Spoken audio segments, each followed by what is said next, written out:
2024 में होने वाले आम चुनावों से पहले वैसे तो सभी प्रदेशों में राजनीतिक हलचलें बढ़ी हुई हैं, लेकिन उत्तराखंड में सियासी मिजाज कुछ अलग ही देखने को मिल रहा है। बीजेपी और कांग्रेस अपनी अपनी जीत के दावे करते हुए तैयारियों में जुट गई हैं, लेकिन जनता के मन में क्या है ये समय बताएगा।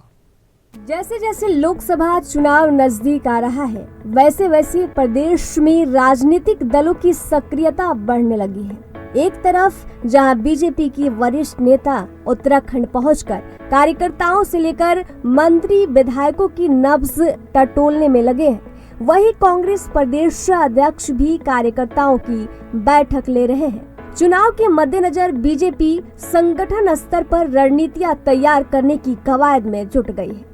ऐसे में बीजेपी के राष्ट्रीय संयुक्त महासचिव संगठन वी सतीश 3 दिवसीय दौरे पर देहरादून है, जहां वे बीजेपी के लोगों के साथ चर्चा करेंगे।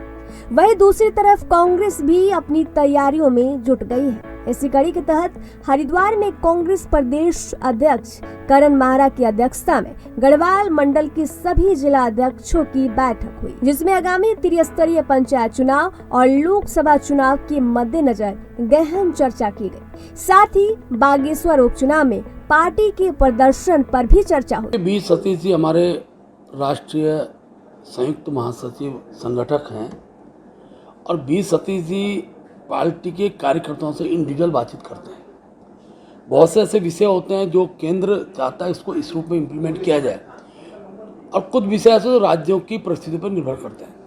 तो इसी प्रकार से बी सतीश जी का 3 दिन का ये दौरा है। अभी पहले मोर्चों के साथ बैठक होगी, प्रदेश सरकार के प्रत्येक मंत्री से तय है नाम, उनके साथ वो इंडिविजुअल चर्चा वार्ता करेंगे, उनके विभागों संबंधी बातचीत भी होगी। उसके बाद हमारे कुछ विधायकों के नाम ने तय किए हैं, वरिष्ठतम विधायक हैं, उन विधायकों से भी उनका व्यक्ति से मिलना होगा। और इसके साथ साथ हमारे जो ऐसे वरिष्ठतम कार्यकर्ता जिन्होंने इस राज्य में निवास करते हैं, ऐसे वरिष्ठतम कार्यकर्ताओं के साथ में सोशल मीडिया की टीम भी है, सब लोगों से उनका बातचीत करते हुए राज्य के अंदर के राजनीतिक परिस्थितियों के साथ साथ संगठनात्मक स्वरूप पर भी वो फीडबैक लेंगे और केंद्र हमसे क्या अपेक्षा करता है और उस दिशा में क्या मार्गदर्शन का होगा, वो मार्गदर्शन को प्राप्त होगा। क्या तैयारी है 2024 को लेकर? तैयारी क्या है कांग्रेस की? तैयारी पूरी है। हम अपने बूथ लेवल पे उस पर हम अपनी मजबूती पे लगे हुए हैं, लगातार उसको कर रहे हैं। जिला अध्यक्षों के संग बैठ के बीएलओज और जो हमारे बूथ कमेटियां हैं उनके बारे में भी डिस्कशन होगा। और उसके अलावा जो हमारे नए मंडल अध्यक्ष बने हैं, ब्लॉक अध्यक्ष और न्याय पंचायत बूथ लेवल और ब्लॉक लेवल के बीच में एक और संगठन का गठन हुआ है, उसके विषय में भी चर्चा में मशहूर है। कितनी सीटों पे लग रहा है कि 5 में से जीतने वाली कांग्रेस? अभी तो हम सारी सीटों में मजबूत स्थिति में है, क्योंकि बागेश्वर में आप देखिए सिंपैथेटिक लोग थे, लोगों को सिंपैथी थी। एक मंत्री की डेथ हुई थी, उनकी वाइफ चुनाव लड़ी थी। 2022 में जिस चुनाव को हम 12,000 वोटों से लगभग हारे हैं, इस समय हम 20% वोट बढ़ाकर उस हार को हमने 2,000 के आसपास हम लेके आए हैं। और इससे लगता है कि बड़ा परिवर्तन है। सिंपैथी की बात ये स्थिति है, और उसका कारण यह है कि कार्यकर्ताओं ने लगातार 15 महीने से मेहनत की है, लगातार कार्यक्रम दिए हैं, उसका असर अब पब्लिक में दिखने लगा है। रणनीति क्या रहेगी? रणनीति एक है कि मेरा बूथ मजबूत तो कांग्रेस मजबूत। बता दें कि प्रदेश के 5 लोकसभा सीटों पर फिलहाल बीजेपी का ही कब्जा है, और अब देखने वाली बात ये होगी कि आगामी लोकसभा के चुनाव में ये कब्जा बरकरार रहता है या फिर कांग्रेस जीत का समीकरण बदलने में कामयाब रहती है। फिलहाल दोनों ही पार्टियां बीजेपी और कांग्रेस तैयारियों में जुटी है। अब किसकी तैयारी सफल होती है ये तो वक्त ही बताएगा। एनबी न्यूज के लिए देहरादून से तारिक अंसारी की रिपोर्ट। चलिए इसी बड़े मुद्दे पर चर्चा की शुरुआत करेंगे। 3 खास मेहमान हमारे साथ जुड़ रहे हैं, सीधा उन्हीं के पास चलेंगे। हमारे साथ बीजेपी नेता मजर नईम नवाब साहब जुड़ चुके हैं। हमारे साथ ललित जोशी, पूर्व दर्जा प्राप्त राज्य मंत्री, कांग्रेस के वरिष्ठ नेता भी हमारे साथ रहेंगे, और साथ ही साथ गणेश पाठक, वरिष्ठ पत्रकार भी हमारे साथ रहेंगे। सबसे पहले नवाब साहब मैं आपके पास आऊँगा। इस वक्त उत्तराखंड की सभी लोकसभा सीटें बीजेपी के पास हैं, लेकिन कांग्रेस दावा कर रही है कि अब की बार 2024 के चुनाव में सभी समीकरण बदल जाएंगे। देखिए, ये तो कांग्रेस हमेशा सपना देखती है, और आज भारतीय जनता पार्टी का संगठन जिस तरीके से काम कर रहा है और भारतीय जनता पार्टी की सरकार केंद्र में और प्रदेश में लगातार विकास के कामों को आगे बढ़ा रही है। आम जनता से हमारा संपर्क है। हम प्रत्येक कार्यकर्ता के रूप में जिस तरीके से हमारे बूथ गठित हैं और बूथ के ऊपर हमारे बूथ पालक गठित हैं, हमारे विस्तारक हैं, उनके ऊपर मॉनिटरिंग करने के लिए, जिस तरीके से भारतीय जनता पार्टी का संगठन पूरी दुनिया में सबसे बड़ा संगठन के रूप में उभर करके सामने आया है, आज कांग्रेस उससे कहाँ मुकाबला करेगी। कांग्रेस तो अब सब चुनाव के समय कुछ उनके कार्यकर्ता दिखाई दे रहे हैं। हम लगातार 5 वर्षों में हमारे कार्यकर्ताओं ने बूथ पर रह करके, चाहे मन की बात हो प्रधानमंत्री जी की, या हमने आज 2 अक्टूबर पे स्वच्छता अभियान को लेकर के जो हमारा कार्यक्रम चलता है वो पगवाड़ा हमने किया हो, हम लगातार पूरे 5 वर्षों में और हर वर्ष हमारा जो है एक ऐतिहासिक के रूप में हम संगठन को, हम बूथ स्तर पर कार्यक्रम हमारे होते हैं, जन सेवा के रूप में आम जनता से हमारा संपर्क है। आजकल हमने अभी पिछले दिनों हर बूथ पर जो मेडिकल कैंप लगाए, हमने ब्लड यूनिट के कार्यक्रम किए, इसके अलावा स्वच्छता अभियान में हम आगे हैं।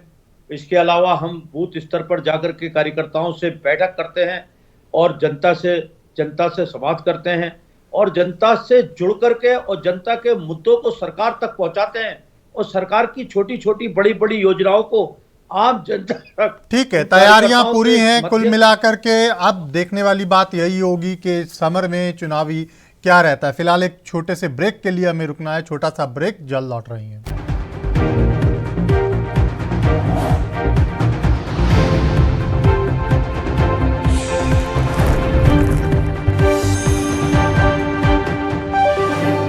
ब्रेक के बाद स्वागत है आपका। सीधा मेहमानों के पास चलेंगे, चर्चा को आगे बढ़ाएंगे। लगातार खास मेहमान हमारे साथ बने हुए हैं। ललित जी, मैं आपके पास आऊंगा।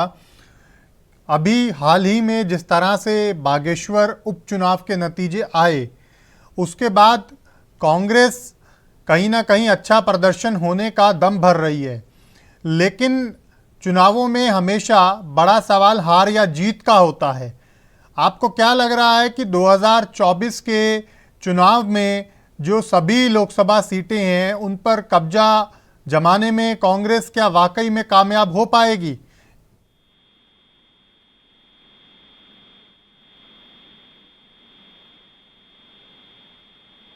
आवाज मिल रही है ललित जी आपको मेरी?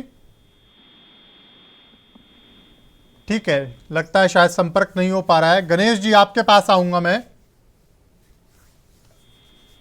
आवाज मिल रही है गणेश जी आपको? हाँ, मिल रही है जी। गणेश जी, कैसे देखते हैं उत्तराखंड की सियासत को 2024 के मद्देनजर आप?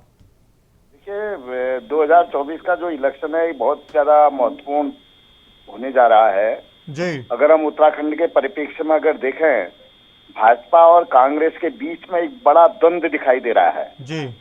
द्वंद्व इससे है कि भाजपा के जो चेहरे 2019 में थे, क्या वही चेहरे मैदान पर होंगे या नहीं होंगे?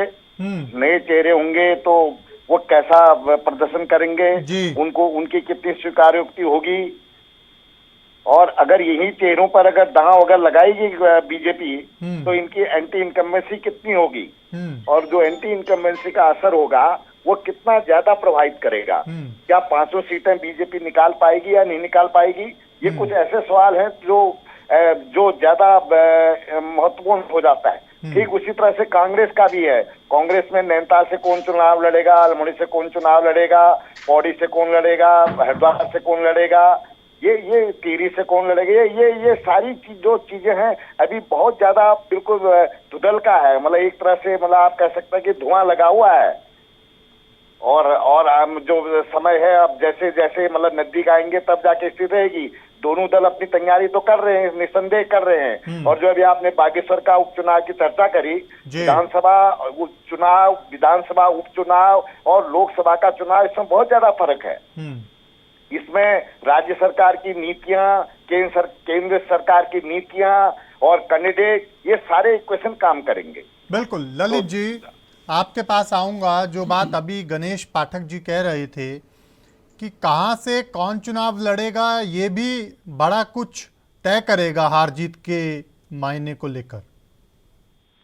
नमस्कार। पहले तो वैसे देखिए ऐसा है कि अभी तो भारतीय जनता पार्टी का खुद ही अपने घमासान से निपट नहीं पा रही है। जो घमासान उनका मध्य प्रदेश में चल रहा है, जो घमासान और जो मात उनको जो है हिमाचल प्रदेश और बेंगलोर में मिली, अभी तो भारतीय जनता पार्टी उसी से उभर नहीं पा रही है। कभी संसद का विशेष सत्र बुला कर करके पूरे देश के अंदर एक तरह का माहौल पैदा करने की कोशिश की गई कि हम वन टाइम हम इलेक्शन कराने की बात। तो ये सब शगुफे अपनी जो पूरे 10 साल की जो कुप्रशासन जो इस देश को दिया भारतीय जनता पार्टी ने, उससे ध्यान हटाने की जो ये जो कोशिश थी, उसी में अभी मेरे मित्र मजर भाई साहब जो है बैठ करके उनको बड़ा आत्मविश्वास है उनकी पार्टी की जीत का। तो उनके लिए तो मैं एक ही बात कहूंगा कि दिल बहलाने के लिए गालिब ये ख्याल अच्छा है कि आने वाला चुनाव में भी वो जनता को जिस तरह 10 साल से बेवकूफ बनाते हुए आकर के फिर दोबारा जीतने की जो उनकी बात है वो अलग है। दूसरा प्रश्न जो है वो उसको मैं बिल्कुल स्वीकार ही नहीं करता। दूसरा प्रश्न ये है, जो दूसरा जो आपने पूछा था वो कि सीटों के बंटवारे को लेकर के, देखिए सब हर किसी पार्टी का अपना एक गणित होता है और उसी गणित के आधार पर जैसे ही चुनाव का बिगुल बजता है, आदमी देश काल परिस्थिति के अनुसार जो है अपने उसके टीम लीडर का चुनाव करता है, जो क्षेत्र में जो है जाकर के चुनाव लड़े।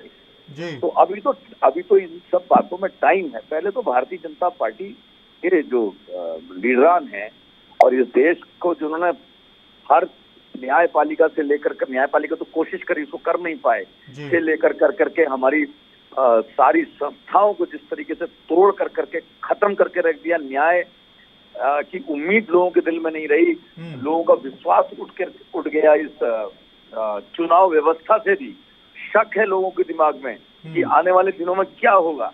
ये सारी चीजों का पहले जवाब दे दे भारतीय जनता पार्टी। बाकी जो चीज ऊपर जाती है, मैं हमारे भाई नवाब साहब से कहूंगा ये याद रख ले कि जो चीज ऊपर जाती है उसका नीचे आना तय है। तो अब आपका नीचे आना तय है, उसके आपको मिलने लगे हैं सिग्नल्स, आपको बहुत जल्दी मिल जाएंगे। मध्य प्रदेश के अंदर, राजस्थान के अंदर और महाराष्ट्र के अंदर 5 राज्यों में जो चुनाव हो रहे हैं, तो ये आपको सब समझ में आएगा कि भारतीय जनता पार्टी जिस तरीके से सोच रही है कि हर बार जो है कांट की हांडी को चढ़ा करके सोचने हम जीत जाएं, वो असंभव है। ठीक है नवाब साहब, जल्दी से जवाब दे दीजिए। देखिए, ये जो मुगरी लाल के सपने ढूंढ रहे हैं ना ये कांग्रेस के लोग, और हमारे ऊपर आरोप लगा रहे हैं, ये पहले अपने गिरबान में झांक के देखे राजस्थान में क्या हो रहा है। अशोक गहलोत जी और सचिन पायलट क्या बोल रहे हैं, और राहुल गांधी जी अभी क्या बोल रहे थे बीच में। और जिस तरीके का संगठन आज कांग्रेस के पास अपना कोई विजन नहीं है, दूसरे के दलों में घुस करके जिन दलों के लिए लड़ते थे पश्चिमी बंगाल में, इनको मार करके जो है ममता बनर्जी ने बाहर करा, और उसके बाद ये हाथ जोड़ करके कह रहे हैं कि हम आपके साथ चुनाव लड़ाना चाहते हैं। इतनी कमजोर पार्टी कांग्रेस के 25 दलों के साथ आकर के उनके दलों के बीच में आकर के बैठ रही है, और प्रधानमंत्री का सपना देखने वाले, दूसरों को प्रधानमंत्री बनाने के लिए आज अपना समझौता कर रहे हैं। वो भारतीय जनता पार्टी से पूछ रहे हैं। भारतीय जनता पार्टी अपने बलबूते पे पूरे देश में चुनाव लड़ी थी, और पूरे अपने देश पे लड़ने के बाद प्रधानमंत्री नरेंद्र मोदी जी के नेतृत्व में फिर हम 350 सीटें लाएंगे, और इसमें कोई दो राय नहीं है। जनता हमारे साथ है, जनता के हमने काम किए। आम जिस तरीके में देश का विकास हुआ है पूरी दुनिया में, प्रधानमंत्री ने जाकर के जिस तरीके से देश का सम्मान बढ़ाया है, ये सोचने की बात नहीं है। ठीक है, 350 सीटों का आप दावा कर रहे हैं। उत्तराखंड में लग रहा है सारी सीटें आ जाएंगी आपको। नवाब साहब, देश की कमियों को और नवाब देश साहब, के गलत आपको लग रहा है उत्तराखंड की सभी सीटों पर बीजेपी एक बार फिर जीत हासिल करने में कामयाब होगी? कौन से प्रदेश में ये अकेले चुनाव लड़ रहे हैं, बता तो दें ललित जी। प्रदेश में अकेले चुनाव लड़ने की हिम्मत। ठीक है, जवाब सुन लीजिए ललित जी। अगर हिम्मत है तो लड़के दिखाओ। सुन लीजिए नवाब साहब, सुन लीजिए, जवाब सुन लीजिए ललित जी। देखिए हमारे बड़े भाई भी हैं, हमारे बड़े अच्छे संबंध भी हैं, राजनीतिक रूप से हमारी विचारधारा अलग अलग है जी। एक प्रश्न एंकर महोदय मैं आपके थ्रू इनसे पूछना चाहता हूँ जी।